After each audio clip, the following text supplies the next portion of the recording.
নমস্কার। আজ আপনাদের বলবো কোন চক্রে কোন কোন দেবী দেবতার অধিষ্ঠান।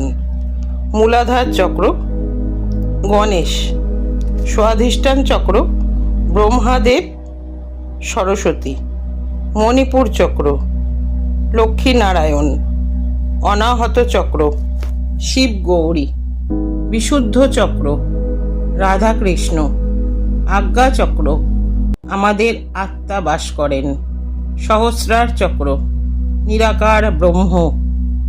আমাদের সমস্ত চক্রগুলো এই সকল দেবী দেবতারাই নিয়ন্ত্রণ করে থাকেন। তাই আমাদের উচিত সমস্ত চক্রগুলো অ্যাক্টিভ করে তাদের সন্তুষ্টি করা। নিয়মিত ধ্যান মেডিটেশন অবশ্যই প্রয়োজন। ভালো থাকবেন, সুস্থ থাকবেন, লাইক দিয়ে পাশে থাকবেন। নমস্কার।